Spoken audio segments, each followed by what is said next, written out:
کہ برتن کو اچھی طرح صاف کریں, دسترخوان پر دانے گر جائیں اسے اٹھائیں اور اللہ کا شکر ادا کریں. اے میرے میٹھے اور پیارے اسلامی بھائیوں, حضرت سیدنا عطار کرشی رحمت اللہ تعالی علیہ سے مروی ہے کہ نبی پاک علیہ الصلوۃ والسلام نے ارشاد فرمایا, اللہ عز و جل اپنے بندے کو شکر کی توفیق عطا فرماتا ہے, پھر اسے نعمت کی زیادتی سے محروم نہیں فرماتا.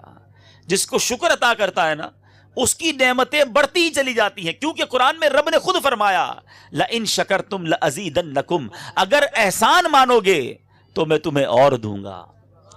امام اعظم ابو حنیفہ کا واقعہ بڑا پیارا ہے. آپ سے کسی نے پوچھا, حضور آپ اتنے بڑے عالم دین بن گئے, اتنا علم آپ کے پاس, آپ علم کے پہاڑ ہیں, اتنا علم کیسے آ گیا آپ کے پاس؟ آپ نے کچھ اس طرح ارشاد فرمایا, میں نے رب کا یہ کلام پڑھا ہے, یہ فرمان سنا ہے, لَإِن شَكَرْتُمْ لَأَزِيدَنَّكُمْ, تم احسان مانو گے میں اور عطا کروں گا. میں تھوڑا علم حاصل کرتا, اللہ کا شکر ادا کرتا, رب اور عطا فرماتا. میں تھوڑا علم حاصل کرتا, رب کا شکر ادا کرتا, رب اور عطا فرماتا, یہاں تک کہ میں اس مرتبے تک پہنچ گیا. اے میرے میٹھے اسلامی بھائیوں, مدنی چینل کے ناظرین, اگر آپ چاہتے ہیں آپ کی نعمتیں بڑھتی جائیں, اضافہ ہوتا جائے, آپ کا علم بڑھتا جائے, آپ کا عمل بڑھتا جائے, آپ کا مال بڑھتا جائے, آپ کی اولاد اور گھر بار میں برکت ہوتی جائے, شکر کو دھام لیجئے, اللہ کا شکر کرتے جائیے. تم شکر کرو گے, رب تمہیں اور عطا فرمائے گا. اے میرے میٹھے اور پیارے اسلامی بھائیوں, شکر ادا کرنا خود نبی پاک علیہ الصلوۃ والسلام کی کتنی پیاری سنت ہے. میرے آقا علیہ الصلوۃ والسلام کی بڑی خوبصورت دعا, ہو سکے تو اسے یاد کر لے. پیارے آقا کیا دعا کرتے؟ اللہم اعنی علی ذکرک و شکرک و حسن عبادتک. اب اس کا ترجمہ بھی کتنا پیارا ہے. اے اللہ عز و جل, اپنے ذکر, شکر اور اچھی عبادت پر میری مدد فرما. اللہ تعالی ہمیں بھی اس دعا کا صدقہ عطا فرمائے. ایک اور جگہ میرے آقا علیہ الصلوۃ والسلام بڑی خوبصورت دعا فرماتے, ہو سکے تو اسے بھی پڑھتے رہا کریں, کیونکہ جو نعمتیں ہیں نا, جو برکتیں ہیں, یہ اگر بندہ شکر ادا نہ کرے, اللہ کا احسان نہ مانے, اس کی نافرمانی کرے, تو یہ نعمتیں چلی جاتی ہیں, اس کو زوال لگ جاتا ہے. آپ نے خود دیکھا ہوگا, اچھا خاصا خوشحال آدمی, بہت زبردست بزنس چل رہا ہوتا ہے, بڑی اس کی زمانے میں عزت ہوتی ہے, اور پھر ہم دیکھتے ہیں اچانک سب کچھ اس کے پاس سے چلا جاتا ہے. یہ کیا ہے؟ تو ہمیں اللہ سے زوال نعمت سے پناہ مانگنی چاہیے. میرے آقا کی بڑی خوبصورت دعا, نبی پاک علیہ الصلوۃ والسلام دعا فرماتے, اللہم انی اعوذ بک من زوال نعمتک وفجاءۃ نقمتک وتحول عافیتک وجمیع سخطک. اے اللہ, میں تیری نعمت کے چھن جانے, تیرے اچانک عتاب, تیری عافیت کے پھر جانے, اور تیری ہر طرح کی ناراضی سے تیری پناہ مانگتا ہوں. یعنی خدایا, ہمیں ایسے کاموں سے بچا جو تیری ناراضی کا باعث ہے. اے میرے میٹھے اسلامی بھائیوں, نعمتیں مل جائیں نا, تو یہ مت سمجھنا کہ یہ میں نے کیا ہے, یہ سارا مال و دولت, یہ منصب, یہ مقام, یہ میری کوششوں سے ملا ہے. نہیں, رب کی عطا ہے. سر جھکا رہے, ڈاؤن ٹو ارتھ رہے, تکبر نہ آ جائے, اور بندہ سوچتا رہے کہ میرے مولا تیری مہربانی, تو نے یہاں تک پہنچایا, اے رب اسے باقی رکھنا, یہ واپس نہ چلی جائیں, اس کو زوال نہ لگ جائے, رب کا احسان مانتے رہنا. ارے دنیا میں بھی ہم کہتے ہیں کہ جو بندہ کسی کو تحفہ دے, کوئی انعام دے, اب وہ اس کا شکر گزار بن جاتا ہے, اور جو شکر گزار نہیں ہوتا کہتے ہیں یہ احسان فراموش ہے, نمک حرامی کر رہا ہے. ارے نمک حلالی بھی یہی ہے, احسان مندی بھی یہی ہے کہ بندہ رب کا شکر ادا کرتا رہے. اے میرے میٹھے اور پیارے اسلامی بھائیوں, اب ہو سکتا ہے کسی کے ذہن میں یہ سوال آئے کہ ٹھیک ہے اللہ کی نعمتوں کا شکر ادا کرنا چاہیے, مگر کچھ لوگوں کو ہم نے دیکھا ہے کہ وہ ان کے پاس بڑی نعمتیں ہوتی ہیں اور وہ نمازیں بھی نہیں پڑھتے, وہ عبادت بھی نہیں کرتے, وہ بڑے بڑے گناہ بھی کرتے ہیں اور ان کا کاروبار بڑھتا ہی جاتا ہے. میں نمازیں بھی پڑھتا ہوں, میں عبادت بھی کرتا ہوں, میں جناب نیکی کے کام بھی کرتا ہوں, میرا کاروبار ٹھپ, میرے گھر میں بیماریاں, میں پریشان, یہ کیا ماجرا ہے؟ چلیں آج اس کانسیپٹ کو بھی کلیئر کر دیتے ہیں تاکہ یہ وسوسہ اگر آئے تو دور ہو جائے. سب سے پہلے آپ کسی ایسے شخص کو اگر دیکھیں کہ جو گناہ گار ہے اور اس کی نعمتیں بھی بڑھتی جا رہی ہیں, اللہ نہ کرے اگر ایسا کوئی یہاں بھی بیٹھا ہے, بعض اوقات ہم میں بھی ہوتے ہیں کہ یار میں کرتا کراتا تو کچھ نہیں, میرا تو برکتیں ہوتی جا رہی ہیں, تو یہ کیا وجہ ہے؟ جب ایسا کسی کے ساتھ ہونا تو اس کو ڈر جانا چاہیے. سنیے, حضرت سیدنا ابو حازم فرماتے ہیں, جب تم دیکھو کہ تمہاری نافرمانی کے باوجود اللہ عز و جل تمہیں مسلسل نعمتیں عطا فرما رہا ہے تو اس سے ڈرو. نبی پاک علیہ الصلوۃ والسلام کا فرمان سنیے, جب تم دیکھو کہ اللہ بندوں کو ان کی نافرمانی کے باوجود ان کی خواہشات کے مطابق عطا کر رہا ہے تو یہ اس کی طرف سے ان کو ڈھیل ہے, مگر ایک وقت آئے گا جب یہ ڈھیل ختم ہو جائے گی, جب سوال ہوگا اے میرے بیٹھے اور پیارے اسلامی بھائیوں, جن کو اللہ نے نعمتیں عطا کی ہیں پھر بھی گناہ کرتے ہو, پھر بھی اللہ کی نافرمانی کرتے ہو. ارے دنیا کا بھی دستور ہے کہ اگر ہمیں کوئی تحفہ دے تو ہم کہتے ہیں یہ بندہ ناراض نہیں ہونا چاہیے, اس نے ہمیں اتنی تو بڑا تحفہ دیا, مجھے نوکری لگا دی, اس نے مجھے قرضہ دیا تھا, ارے اس نے میری برے وقتوں میں مدد کی تھی, یہ ناراض نہیں ہونا چاہیے. مگر کیسے عجیب لوگ ہیں ہم کہ جس رب نے بہت کچھ دیا اور وہ جتنا دیتا ہے ہم اتنی نافرمانی کرتے ہیں. جس کو آنکھیں دیں ہونا تو یہ چاہیے ان آنکھوں سے عبادت کرتا. اللہ نے آنکھیں دیں اسی کے ناراض کرنے والے کام کرتا ہے. انہی آنکھوں سے بے حیائی کے مناظر, فلمیں, ڈرامے, گانے باجے, یہ کان رب نے دیے. اللہ نے بہرا نہیں بنایا مگر ان کانوں سے رب ہی کو ناراض کرنے والے کام, گانے باجے سننا, میوزک سننا, غیبت سننا. یہ زبان رب نے دی, گونگا نہیں بنایا. ہونا تو یہ چاہیے سے تلاوت کرتا, ذکر و درود کرتا, رب کی مہربانی شکریہ ادا کرتا, مگر اسی زبان سے اسی رب کو ناراض کرنے چلتا ہے. اور بے حیائی کی باتیں, غیبتیں, جھوٹ, گالیاں. کتنے عجیب لوگ ہیں ہم. ایک بندہ غریب ہوتا ہے, دعا کرتا ہے مولا مال میں برکت دے دے, اور جیسے جیسے مال ملتا جاتا ہے نافرمانیاں بڑھتی جاتی ہیں. ارے ہونا تو یہ چاہیے تھا مجھے عطائیں ملتی, میرے سجدے بڑھ جاتے, مجھے نعمتیں ملتی, میری عبادتیں بڑھ جاتی, میری عزتیں بڑھتی, میرا سر اور جھک جاتا. مگر جہاں عزت بڑھی وہاں تکبر بڑھ گیا, جہاں پیسہ بڑھا وہاں نافرمانی بڑھ گئی, جہاں راحتیں بڑھی وہاں غفلتیں بڑھ گئیں. ہم کیسے عجیب لوگ ہیں. مگر یاد رکھیے اگر آج ڈھیل دی جا رہی ہے, اگر آج کوئی پوچھنے والا نہیں ہے, ثم لتسألن یومئذ عن النعیم, ایک دن ہوگا جب تم سے ایک ایک نعمت کے بارے میں پوچھا جائے گا. اس دن کیا جواب ہوگا ہمارے پاس.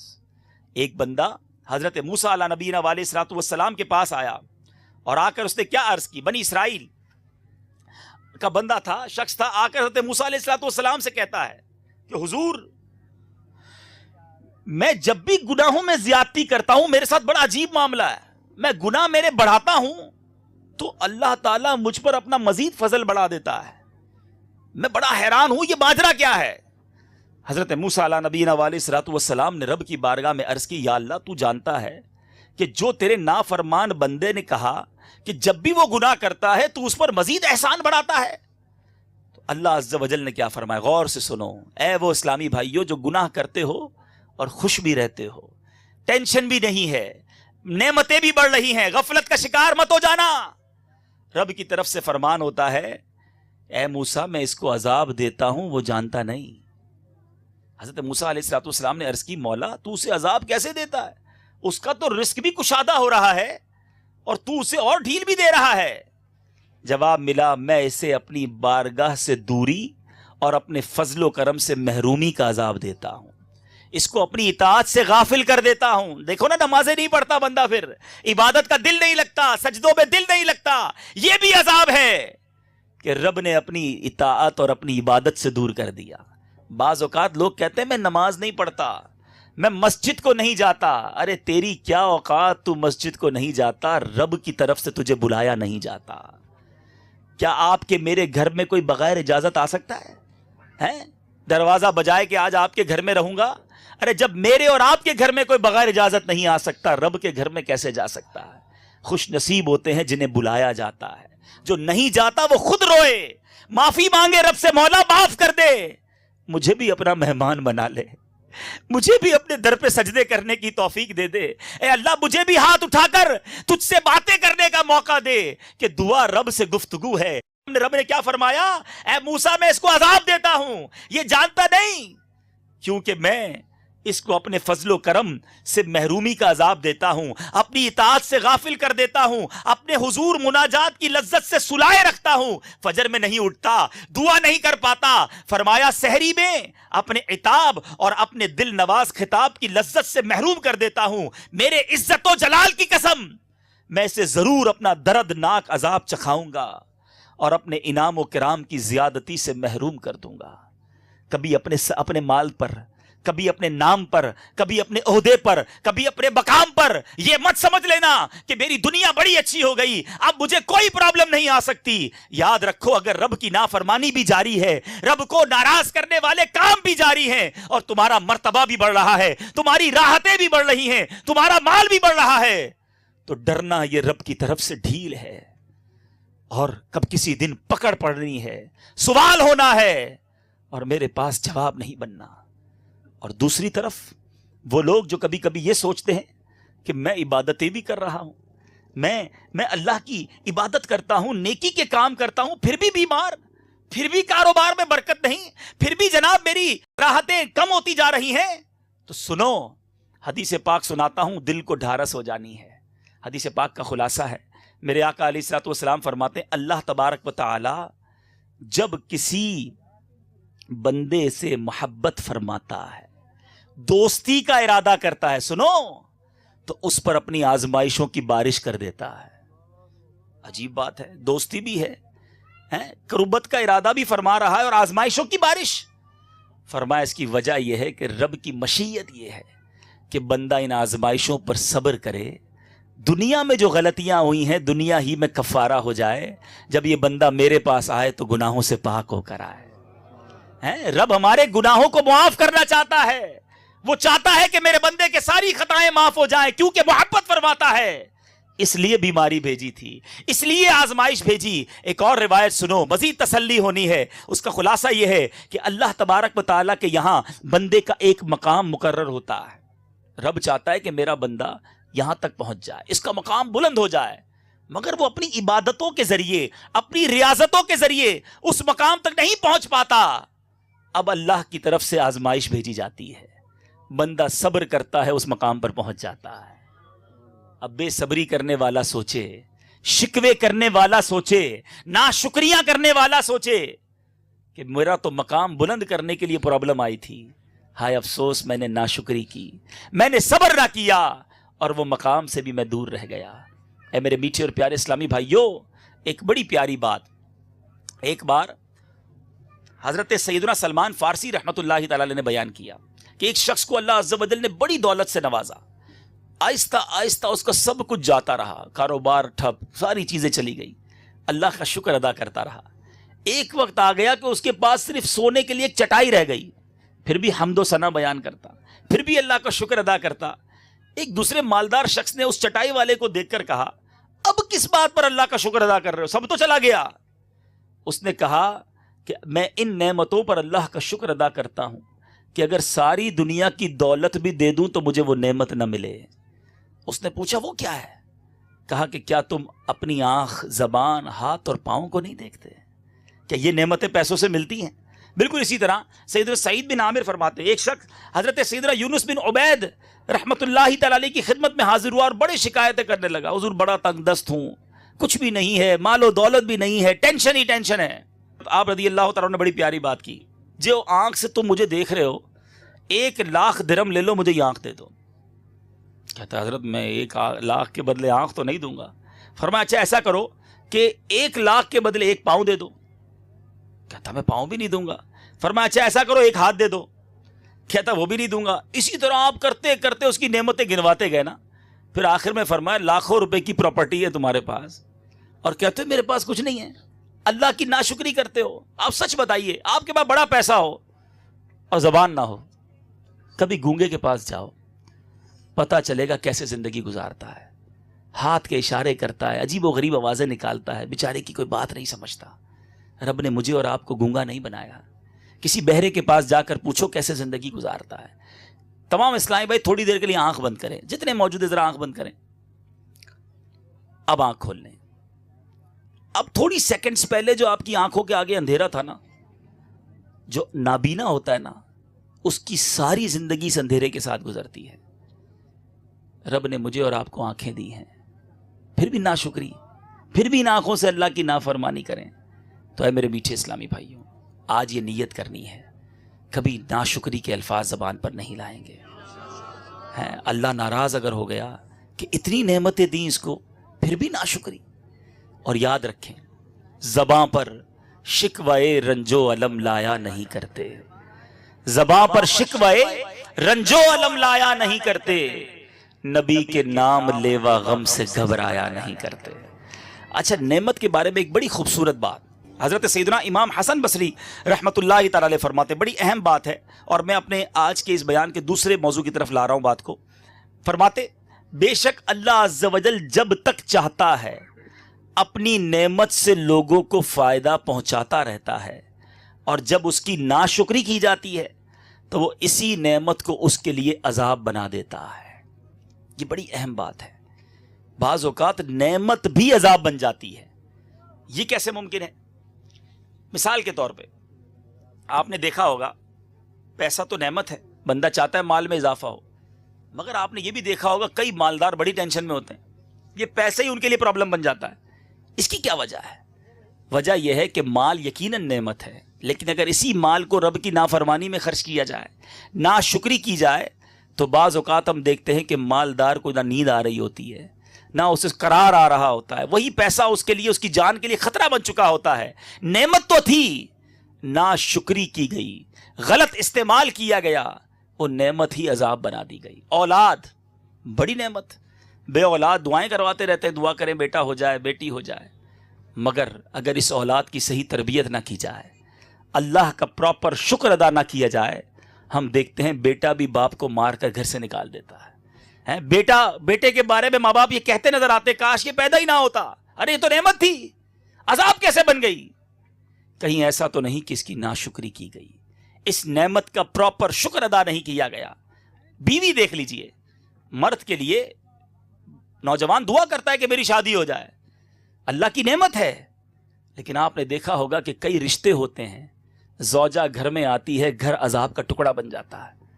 کہیں ایسا تو نہیں کہ یہ نعمت تو آئی تھی مگر اس نعمت کا شکر ادا نہیں کیا گیا, اس نعمت کا پراپر, جس کو کہنا کہ اللہ کی نافرمانی والے کام کر کے اگر شادیاں کرو گے, شادی اللہ کی نعمت, نبی پاک علیہ الصلوۃ والسلام کی سنت, مگر سچ بتاؤ آج جتنا شادی میں غلط کام ہوتا ہے, کتنے گناہ کبیرہ ہوتے ہیں, فنکشن تو ناچ گانے تو ڈھول تماشے تو جوا تو شراب, الامان والافیس, کون سا ایسا کام ہے جو شادی میں آج کل نہیں ہو رہا؟ پھر کہتے ہیں بچے نہیں ہو رہے, پھر کہتے ہیں گھر میں امن نہیں ہے, پھر کہتے ہیں شادی خانہ بربادی ہو گئی. ارے کون سی کسر چھوڑی تھی تم نے شادی کرتے وقت اللہ کو ناراض کرنے میں؟ اللہ نے نعمت دی اور اسی کی نافرمانی کرنے چلے. یہ قول یاد رکھیے گا کہ جس نعمت کا شکر ادا نہیں کیا جاتا وہ نعمت ہی عذاب بنا دی جاتی ہے. اگر آپ چاہتے ہیں کہ آپ کی نعمت باقی رہے, آپ چاہتے ہیں آپ کی نعمت میں برکتیں ہو جائیں, اللہ کا شکر ادا کریں. اور یاد رکھیں, ہم سمجھتے ہیں شکر ایک ہی کام ہے, الحمدللہ شکر الحمدللہ کہہ لیں, اچھی بات, زبان سے شکر ادا یقیناً کرنا چاہیے, مگر شکر کا ایک اور انداز یہ ہے کہ بندہ اللہ کی نافرمانی نہ کرے. عجیب بات ہے, میں اللہ کا شکر بھی ادا کرتا رہوں اور نماز بھی نہ پڑھوں. یا اللہ تیری بڑی مہربانی, تو نے بڑی نعمتیں دی ہیں, اور میں جھوٹ بھی بولتا رہوں. بھائی جو رب کی ناپسندیدگی کے کام ہے وہ بھی تو چھوڑنے ہوں گے نا, تو نافرمانی نہ کرے. اصل شکر یہ ہے کہ بندہ رب کا فرما بردار بن جائے. اسی طرح حضرت, اچھا اب ہو سکتا ہے کسی کے ذہن میں یہ سوال آئے کہ یہ کیسے پتا چلے کہ کون سی نعمت جو ہے, کون سی جو اللہ کی عطا ہے وہ نعمت ہے اور کون سی مصیبت ہے؟ ہاں ایسا بھی ہوتا ہے. تو حضرت سیدنا ابو حازم بڑی پیاری بات فرماتے ہیں, جس نعمت سے اللہ کا قرب حاصل ہو سمجھ لو وہ نعمت ہے, اور قرب حاصل نہ ہو تو وہ مصیبت اور آزمائش ہے. اب آپ چیک کر لیں, آپ کے پاس جو کچھ ہے نا, اگر میری اس نعمت سے میں رب کے قریب ہو رہا ہوں تو پھر تو صحیح ہے, اور یہ نعمت ملتے ہی میں دور ہو رہا ہوں تو یہ نعمت نہیں, یہ مصیبت بن گئی ہے. اب اس کو صحیح کیجئے. اسی طرح ایک بہت بڑی نعمت اللہ تعالیٰ نے ہمیں عطا فرمائی ہے, اور وہ نعمت ہے ہمارا وطن, ہمارا پیارا پاکستان. یقین جانیں وطن بہت بڑی نعمت ہے. یہ غلامی جن لوگوں نے ڈھیلی ہے ان سے پوچھئے کہ غلامی غلامی ہوتی ہے, آزادی آزادی ہوتی ہے. ہمارے بزرگوں نے لاکھوں جانیں قربان کر کے یہ وطن حاصل کیا ہے. آپ ذرا جائیں تو صحیح دنیا میں, جس آزادی کے ساتھ ہم یہاں جیتے ہیں, ہمارا جو جی چاہتا ہے وہ کرتے ہیں, جس طرح مذہبی آزادی ہمارے ملک میں ہے, یہ اللہ کی بہت بڑی نعمت ہے. اور اللہ تعالیٰ کی جو یہ نعمت ہمیں ملی ہے نا, سچ بتاؤں شاید ہمیں نہیں پتا پاکستان کیا ہے. اللہ نے وہ وطن دیا ہے, ساری دنیا گھوم لیجیے. الحمدللہ تحدیث نعمت کے لیے عرض کر رہا ہوں, مجھے ساری دنیا دعوت اسلامی کے مدنی ماحول کی برکت سے تقریباً جانے کا موقع ملا, ساری دنیا دیکھ لی ہے, مگر جو خوبصورتی, جو پیار, جو جس کو آپ کہیں نا لطف ہمارے وطن پاکستان میں, یقیناً حرمین طیبین کی بات تو کچھ اور ہے, مگر پاکستان کی کیا بات ہے. میں آپ کو چند باتیں بتاتا ہوں, یہ اس نیت سے بھی بتا رہا ہوں جو یہاں موجود ہیں وہ بھی, اور جو مدنی چینل کے ناظرین. بہت سارے پاکستانیوں کو یہ بھوت سوار ہو گیا ہے کہ باہر جانا ہے اور پاکستان میں کچھ نہیں ہے, باہر جائیں گے تو جیسے درختوں پر نوٹیں لگی ہوئی ہیں, وہاں جا کے توڑ کے لے آئیں گے. آپ جائیں باہر تو پتہ چلے گا کہ زندگی کتنی مشکل ہے. میں آپ کو بتاؤں, آپ حیران ہو جائیں گے, اس وقت یورپ کے کئی ممالک میں پاکستانی خودکشی کر رہے ہیں. کیوں؟ روزگار نہیں ہے. آپ کے وطن میں, ہمارے وطن میں روزگار نہیں ہے نا, پھر بھی زندگی گزر جاتی ہے, کوئی نہ کوئی کھلا دیتا ہے, رشتہ دار سنبھال لیتے ہیں. باہر جا کے جب بندہ بے روزگار ہو جائے نا تو اس کا ایک دن نہیں کٹتا, کیونکہ وہاں یورو پاؤنڈ چاہیے ہوتے ہیں, کوئی نہیں رکھتا, اور بڑی قسمہ پرسی کی زندگی وہ گزار رہے ہوتے ہیں. بڑی عجیب و غریب حالات ہیں. بہرحال میں پاکستان کے بارے میں آپ کو بتاؤں, اپنے وطن اس نعمت کا شکر ادا کرنا ہے. اللہ کی اتنی عظیم نعمت ہے, کتنا شکر ادا کیا رب کا کہ رب نے ہمیں یہ وطن عطا کیا, ہمیں بے وطن نہیں بنایا. میرے میٹھے اسلامی بھائیوں, دنیا میں کوئی ایسا ملک میری نظر میں تو نہیں کہ جہاں رب عز و جل نے اتنی نعمتیں دی ہوں. پاکستان میں 4 موسم ہیں, 4 موسم آتے ہیں, گرمی بھی آتی ہے, سردی بھی آتی ہے, بہار بھی آتی ہے, بارش کا موسم بھی آتا ہے. کئی دنیا کے ممالک ایسے ہیں جہاں ٹھنڈ ہی ٹھنڈ ہوتی ہے, وہ گرمی کو ترستے ہیں. کئی ملک ایسے ہیں جہاں سردی کے آتی ہی نہیں ہے, گرمی ہوتی ہے.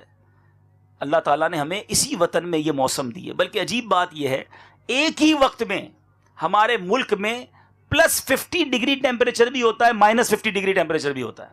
یہ کہیں نہیں ہوتا. یعنی اگر آپ اندرون سندھ یا پنجاب کے ذرا گرم علاقوں میں چلے جائیں, شدید گرمی پڑ رہی ہوگی, اور اسی وطن میں اسی وقت آپ چلے جائیں گلیشیئر کی طرف, شمالی علاقہ جات میں چلے جائیں, وہ برف جمی ہوئی ہوگی. ایک ہی وطن میں اتنا سارا موسم. ہمارے پاس نہریں بھی ہیں, ہمارے پاس سمندر بھی ہے. دنیا کے کئی ایسے ملک ہیں جہاں سمندر ہی نہیں ہے.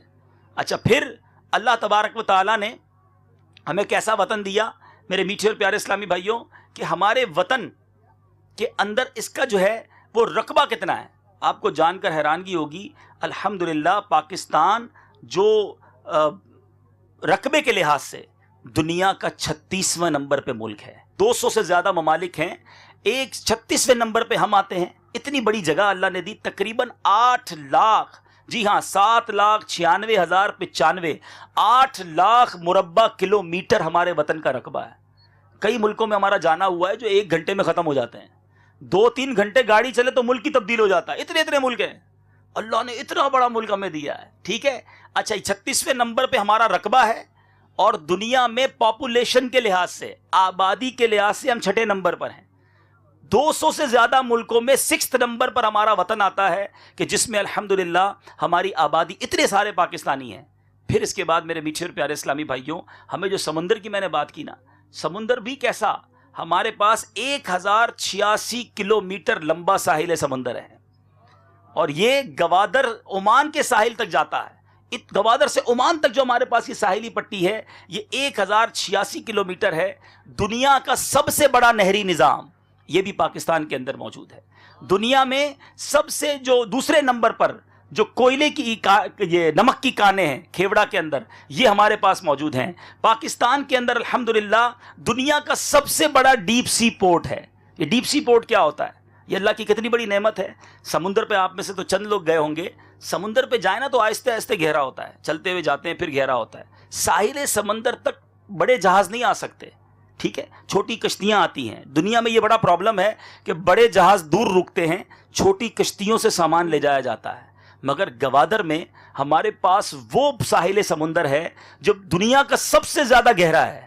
ڈائریکٹ جہاز پانی کے وہاں آ کر رک سکتے ہیں. اگر اس کو صحیح استعمال کیا جائے تو ہمارے بہت سارے مسائل دور ہو سکتے ہیں. مگر یہ نعمت رب نے ہمیں عطا کی ہے. اے میرے میٹھے اور پیارے اسلامی بھائیوں, آپ کو جان کر خوشی ہوگی, الحمدللہ پاکستان کے پاس ہائیڈرو کاربن, یہ میں آپ کو سائنٹیفک جو ہے وہ تحقیق عرض کر رہا ہوں, اتنی زیادہ ہے کہ یہ دنیا کا سب سے بڑا ذخیرہ ہے, جو بیک وقت عرب شریف, ایران, عراق کے مجموعی تیل کے برابر جو جتنا وہ تیل کا ذخیرہ ہے اس سے زیادہ ہمارے پاس ہائیڈرو کاربن موجود ہے. اسی طرح الحمدللہ اللہ تعالیٰ نے جو ہمیں گیس عطا کی ہے اس کے ذریعے 5000 میگا واٹ بجلی 800 سال تک پیدا کی جا سکتی ہے.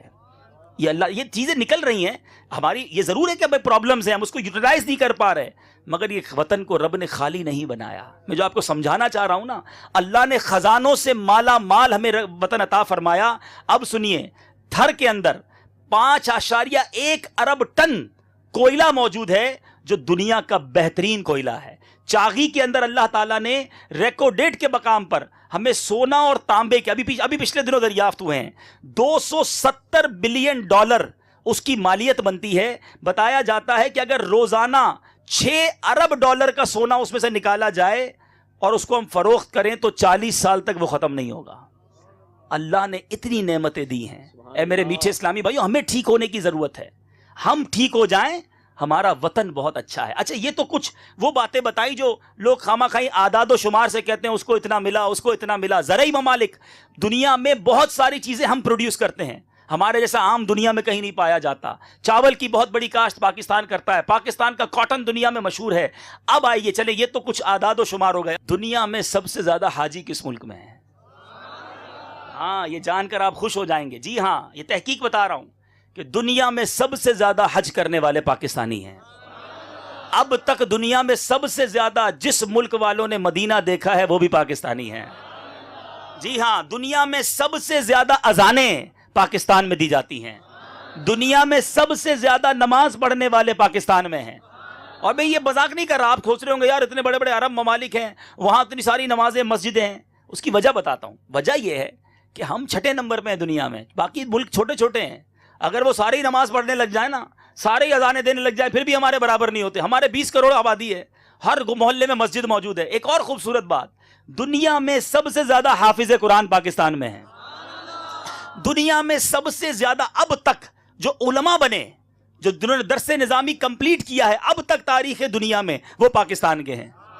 اچھا, ایک اور خوبصورت بات میرے میٹھے اور پیارے اسلامی بھائیو, دنیا بھر کی زکوٰۃ, لوگ کہتے ہیں غریب ملک ہے پاکستان, ہم غریب ضرور ہیں, اللہ نے دل بڑھا دیا ہے. پوری دنیا کی زکوٰۃ 50%, یعنی اگر دنیا کو 2 حصے کر دیے جائیں, ساری دنیا کی زکوٰۃ ایک طرف کر دی جائے, تحقیق کے مطابق وہ آدھی بنتی ہے, باقی آدھی پاکستانی ادا کرتے ہیں. یہ الحمدللہ رب نے اس ملک کو طاقت دی ہے. اور مزید یہ UN کی رپورٹ بتا رہا ہوں آپ کو کہ چیریٹی میں, جس کو فلاحی کام کہیں آپ, پوری دنیا میں مسلم ممالک میں, اور دنیا کے اندر ہمارا دوسرا نمبر ہے, پہلے نمبر پہ ایک کافر ملک ہے, اس کا نام نہیں لیتا. اور اگر مسلم ممالک کی بات کی جائے تو چیریٹی کے اندر, فلاحی کاموں میں خرچ کرنے والا پاکستان پہلے نمبر پر ہے. اور اس کی مثال ابھی دیکھ لیں, پچھلے دنوں جو 5-7 سالوں میں دیکھ لیں, زلزلہ آیا, سیلاب آیا, یہ ہمارے متاثرین IDPs جو لاکھوں لاکھ جو ہے وہ متاثر ہو کر ادھر آئے, کس نے مدد کی؟ الحمدللہ ہماری قوم نے اپنے گھر خالی کر دیے. اللہ نے اتنی محبت, اتنا دل دیا ہے. تو میرے میٹھے اسلامی بھائیو, یقیناً کچھ لوگ غلط ہیں, یقیناً کچھ کام غلط ہو رہے ہیں, لیکن اگر ہم نیگیٹو ہی سوچتے رہیں گے کہ یار کچھ بھی نہیں ہے وطن میں, مجھے بتائیں نا, یہ میں ساری باتیں آپ کو بتا رہا ہوں کہ یہ وہ چیزیں ہیں کہ ہمیں اللہ نے سب کچھ دیا ہے, ہمیں ٹھیک ہونے کی ضرورت ہے, ہمیں اس نعمت کا احساس کرنے کی ضرورت ہے. یہ میرا اور آپ کا گھر ہے, ہم اس کو اپنا گھر مان لیں, یہ سب کچھ ٹھیک ہو جائے گا. پرابلم یہ ہے کہ جس طرح ہم اپنے گھر میں گندگی برداشت نہیں کرتے نا, اپنے گھر میں کچرا ہوتا ہے, کیا کرتے ہیں, باہر آ کر پھینک دیتے ہیں. یہ نہ کریں. اپنے گھر کے باہر جو 2-4-8 فٹ ہے نا, سارے پاکستانی اس کو بھی اپنا گھر سمجھ رہے, پورا پاکستان صاف ہو جائے گا. جس طرح گھر میں احترام اور ادب سے رہتے ہیں, باہر بھی ویسے رہنے لگ جائیں. جس طرح اپنا نقصان برداشت نہیں کر سکتے, اور اس حدیث پاک پر عمل کر لیں کہ حدیث پاک کا خلاصہ ہے, مومن جو اپنے لیے پسند کرتا ہے اپنے مسلمان بھائی کے لیے پسند کرتا ہے. جب ہم پسند نہیں کرتے کہ مجھے دھوکہ دیا جائے, جب ہم پسند نہیں کرتے کہ مجھ سے جھوٹ بولا جائے, جب ہم پسند نہیں کرتے کہ مجھے غلط مال دیا جائے, تو ہم کیوں پسند کرتے ہیں کہ ہم کسی کے ساتھ جھوٹ بولیں, ہم کسی کو دھوکہ دیں, ہم کسی کو غلط مال بیچیں. اے میرے میٹھے اور پیارے اسلامی بھائیوں, اے میرے پاکستانی بھائیوں, اپنے وطن کی قدر کرو. یہ اللہ نے بہت بڑی نعمت ہمیں دی ہے. یقین جانیں یہ وطن آج ہمارے لیے آزمائش کیوں بنا ہوا ہے, آج اس وطن میں پرابلمز کیوں ہیں. پھر اس فرمان کو یاد کرو جو میں نے تھوڑی دیر پہلے آپ کو سنایا تھا کہ جب تک اللہ کی نعمت کا شکر ادا کیا جاتا ہے وہ نعمت میں برکت رہتی ہے, ناشکری کی جاتی ہے وہی نعمت عذاب بنا دی جاتی ہے. سب سے پہلے تو میں یہاں موجود اور بعد میں مدنی چینل کے ناظرین سے گزارش کروں گا کہ 2 رکعت نفل رب کی بارگاہ میں وقتاً فوقتاً پڑھتے رہا کرو. اے اللہ تو نے ہمیں اتنا پیارا وطن دیا ہے, اس وطن کے شکر میں نوافل ادا کرو. انشاءاللہ یہ ناشکری والی جو کیفیت ہے یہ دور ہونا شروع ہوگی. اور پھر اس وطن کی حفاظت کی کوشش کیجئے, غلط بیانی نہ کیجئے, جھوٹ نہ بولیے, دھوکہ مت دیجئے. آج پرابلم یہ ہے کہ پاکستان اتنی خوبصورت جگہ ہے اور اللہ نے اتنا ٹیلنٹ دیا ہے. جو بیرون ملک جائیں ان کو پتا چلے گا دنیا کے بہترین ڈاکٹر, اگر آپ جائیں امریکہ میں, یورپ میں جائیں, اس وقت دنیا کے بہترین اگر ڈاکٹر ہیں تو وہ پاکستانی ڈاکٹر باہر کام کر رہے ہیں. بہترین انجینئر پاکستانی کام کر رہے ہیں. بہترین آئی ٹی اسکالرز جو انٹرنیٹ کی دنیا میں دھوم مچا رہے ہیں وہ پاکستانی دماغ باہر موجود ہے. بڑے بڑے سائنسدان جو ہے وہ پاکستانی دماغ موجود ہے. اے میرے میٹھے اسلام بھائی, کیوں باہر چلے گئے؟ کیونکہ ہم نے ہمارے وطن کے اندر انہیں مواقع نہیں دیے. ہم نے اپنے وطن کا خود بیڑا غرق کیا. اچھا ہم کہتے ہیں جناب ہمارے حکمران اچھے نہیں ہیں. یہ ساری باتیں سن کے کیا کہیں گے؟ ہمارے حکمرانوں نے کام ٹھیک نہیں کیا, وطن کا بیڑا غرق ہو گیا. حکمران آسمان سے تھوڑی اترے ہیں, یہ ہمارے درمیان کے لوگ ہیں. ہم اچھے ہیں. یہاں تو حال یہ ہے کہ ٹھیلے والے سے لے کر اوپر فیکٹری مالک تک جس کو موقع مل رہا ہے وہ ڈنڈی مار رہا ہے. تو ہم سارے لوگ خراب ہو گئے نا. ہمارے اندر سے حکمران نکلتے ہیں. ایک میں نے واقعہ سنا کہ ایک بزرگ جو تھے, ٹھیلے والا, سفید داڑھی, صبح صبح ٹھیلا لے کے روزانہ نکلتے, 2 کیا کہتے ہیں وہ پیٹیاں ہوتی فروٹ کی, اور بیچ کے شام کو گھر بچوں کے لیے کھانا لے کر جاتے. وہ آنسوؤں سے رو رہے. کسی نے دیکھا کہ آپ بزرگ کیوں رو رہے ہیں؟ کہا بیٹا میرا حال یہ ہے کہ میرے پاس یہی 2 پیٹیوں کے پیسے ہوتے تھے, یہ بیچ کے شام کو گھر کھانا لے جاتا. آج جب میں یہ 2 پیٹیاں منڈی سے لے کر آیا ہوں تو اس آڑتی نے اوپر تو اچھا فروٹ رکھ دیا, نیچے سارا سڑا ہوا فروٹ ہے. اب میں سوچ رہا ہوں آج میں کیسے پیسے گھر لے کے جاؤں گا. مجھ غریب کے ساتھ بھی دھوکہ دیا. تو چھوٹے چھوٹے آدمی بھی, جو چھوٹا کام کر رہے ہیں وہ بھی چھوٹی ڈنڈی مار رہا ہے, جو بڑا کام کر رہا ہے وہ بھی جھوٹ بول رہا ہے. ایسا نہ کریں, جھوٹ سے باہر آ جائیں, دھوکے سے باہر آ جائیں. رب رزق دینے والا ہے, حلال کی طرف جائیں. کسی مسلمان کو تکلیف نہ دیں, ایک دوسرے کا خیال رکھیں. مسلمان کا خیر خواہ ہوتا ہے. ہمارے بزرگ بڑی پیاری بات کہتے, سب کا بھلا سب کی خیر, سب کے بھلے میں اپنی خیر. یہ اپنی زندگی کا موٹیو بنا لیں, مقصد بنا لیں کہ میں سب کا بھلا کروں گا, انشاءاللہ آپ کا بھی بھلا ہو جائے گا. جو دوسروں کا برا چاہتا ہے اس کا بھلا نہیں ہوتا. من حیث القوم اگر ہم ٹھیک ہو گئے ہمارے حکمران بھی ٹھیک ہو جائیں گے, ہمارے معاملات بھی ٹھیک ہو جائیں گے. پہلے میں تو صحیح ہو جاؤں. تو آئیے آج سے نیت کرتے ہیں کہ انشاءاللہ ناشکری نہیں کریں گے, پاکستان کو نقصان پہنچے ایسا کوئی کام نہیں کریں گے. آج نیت کرنی ہے کہ آج کے بعد ہم اپنے وطن کی خیر کا سوچیں گے. اب یہ نہ سوچیں یار وہ بھی تو بے ایمانی کرتا ہے, وہ بھی تو غلط کرتا ہے, وہ بھی تو, ارے یہ سارے پاکستانی بیرون ملک جا کے سیدھے ہو جاتے ہیں, سب سگنل پر رکتے ہیں, سب لائنوں میں لگتے ہیں. کیوں؟ وہاں قانون سخت ہے. تو اگر ہمارا قانون سخت نہیں ہم تو سیدھے ہو سکتے ہیں نا. تو اللہ تعالیٰ سے دعا کرتے ہیں اللہ تعالیٰ ہمارے وطن کو ترقیاں عطا فرمائے, اسے خوشحالی نصیب فرمائے, امن کی نعمت عطا فرمائے. اگر یہ آزادی نہ ہوتی تو یہ تحریک بھی نہ ہوتی. آج دنیا بھر کے کروڑوں مسلمان, ہو سکتا ہے یہ چینل پر جب بیان چلے نا تو لوگ کہیں یار ہم تو پاکستانی نہیں, یہ پاکستان کے گن گا رہے ہیں. یہ جو چینل کے ذریعے آپ بیان سن رہے ہیں یہ بھی پاکستان سے چل رہا ہے. یہ پاکستان کی نعمت ہے جس نے دنیا کو ایسا چینل دیا ہے الحمدللہ, اور پاکستانی ایک ایسی شخصیت دی ہے جس نے پوری دنیا کے کروڑوں مسلمانوں کی تقدیر کو بدل دیا ہے. تو اے میرے میٹھے اسلامی بھائی, رب کا شکر ادا کرو, ایسا وطن دیا جہاں میں اتنی آزادی ملی کہ یہ تحریک نے جنم لیا. اور یہ صرف پاکستان نہیں, دنیا بھر کے مسلمانوں کی تقدیر بدل رہی ہے, غیر مسلم مسلمان ہو رہے ہیں. اور پھر یہ چینل سبحان اللہ دنیا کا واحد 100% اسلامی یا رسول اللہ کہنے والا چینل ہے. الحمدللہ یہ بھی پاکستان سے چلتا ہے. اللہ ہمارے ان لوگوں کو سلامت بھی رکھے اور جو ہم سے تعاون کرتے ہیں اور ان کو مزید توفیق دے کہ ہمارے مدنی چینل کے ساتھ مزید تعاون کرے. تو یہ سب چیزیں میرے میٹھے اسلامی بھائیوں بتاتی ہیں کہ یہ وطن